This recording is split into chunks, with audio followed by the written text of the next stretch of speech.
Chapter 10 will bring us into person-situation aspects of personality.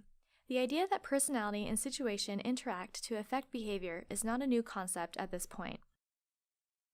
We can remember Lewin's cognitive theory of behavior, person, and environment, which is the life space, or Allport's idea of functional equivalence, in which certain stimuli would trigger traits, which trigger functionally equivalent behavior. What may be somewhat new about this approach is our attempt to really understand and explicitly consider the social situation. In this lecture, we'll talk about the key ideas and early contributors to person-situation interactionism, Mischel's observation of inconsistency, and Mischel's reformulation of consistency. Theorists of this approach were really attempting to account for inconsistencies in personality. Why do people's personalities sometimes seem to vary from situation to situation? Why, in certain situations, do some people behave one way in other situations, then behave in another? Just because someone ranks as highly conscientious doesn't mean they always follow the rules. How can we account for the differences? Furthermore, these theories attempt to balance internal and external explanations for behavior. Personality manifests differently across situations. But maybe to better understand these differences, we should reconceptualize our notion of consistency. Let's back up to Henry Murray.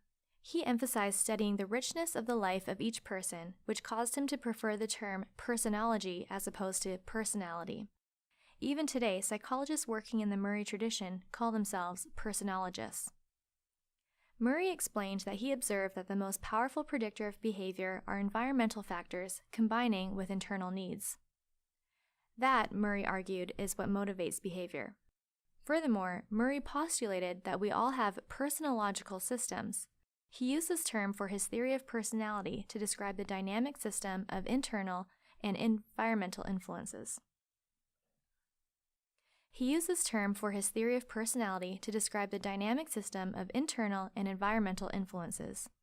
We are complex organisms that respond differently in different social situations.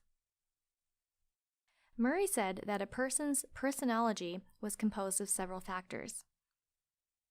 He explained that our needs as humans refer to an acquired internal state, and that the satisfaction of our needs require action.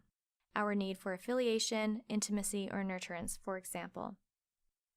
He described press as being the environmental condition that creates desire to avoid or obtain something. And it's the need plus the press that results in the thema, which ultimately motivates behavior. Murray explained that one's thema is a combination of needs and presses typical for the individual. For example, a sibling's pregnancy, the press, combines with one's need for nurturance to motivate a career choice in nursing. In sum, needs and press motivate the behavior. Therefore, using the 4 potential components of personality, Murray saw the structure of personality as the needs, press, and motives of the situation and the person. The dynamics of personality involved the fluctuation of these needs, motives, and press.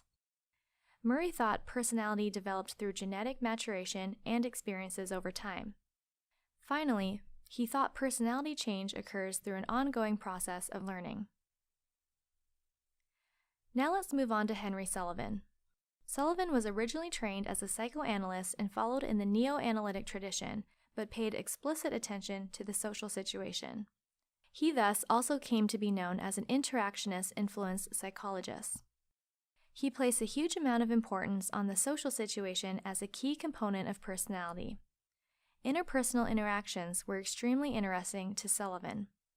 He defined personality as the relatively enduring patterns or habits of recurrent social situations and interactions. Like many of the psychoanalytically trained theorists, Sullivan's ideas came out of his work as a clinician working with clients. And Sullivan had a particularly unique clinical experience that informed his theoretical ideas. At the time, in the 1940s, the prevailing assumption amongst therapists was that people with schizophrenia could not benefit from psychological treatment or from psychiatric care. The idea was that their libido was directed inwards. It was a very narcissistic condition according to the thought at that time. So if libido is directed inwards, there is no opportunity for the therapist to understand or observe transference in the psychoanalytic encounter. Therefore, no treatment was available at that time for individuals with schizophrenia. People with schizophrenia were housed in institutions and the care was custodial at best. They were relegated to inpatient facilities for their entire lives, but no actual treatment was available to them. Sullivan was assigned to be a resident psychologist at an inpatient unit with young men experiencing their first episode of psychosis. You have to imagine that it's not the most exciting job prospect for someone because you're being assigned as the lead clinician for a group of people for whom it is perceived that treatment is meaningless. But Sullivan was unfazed and he took great pains to work with his clients and listen intently to what they were saying to him. He came to believe that what other people were seeing as nonsensical ramblings of madmen was actually making good sense. In fact, he thought it reflected pathology attributable to the environment. That is, the social environment created psychosis, and the environmental circumstance of the institution in which they were living was creating their pathology. The idea that the social environment led to psychosis was revolutionary in the 1940s. His work with them led him to make a bold statement, a one-genus postulate. Sullivan summed up the human species as, everyone is much more simply human than otherwise, more like everyone else than different, and the data of interpersonal phenomena, or exchanges between people, which may be derived in participant observation with him, are relevant. Basically, what he was saying was, yes, people with psychosis are different and are experiencing pathology. But overall, we are much more similar than we are different. We are all the same species, and we're all driven by the same mental processes. It makes absolutely no sense to lock away people with psychosis for a lifetime, and in fact, those people are every bit as human as the rest of us. There are some really important implications of this relatively simple idea. First, we have the idea that there is continuity of mental processes, and the distinction between normal and psychosis is actually on a continuum. And the mental processes that characterize someone without psychosis are not fundamentally different than those who do have psychosis. The interpersonal world may exist differently between the two groups.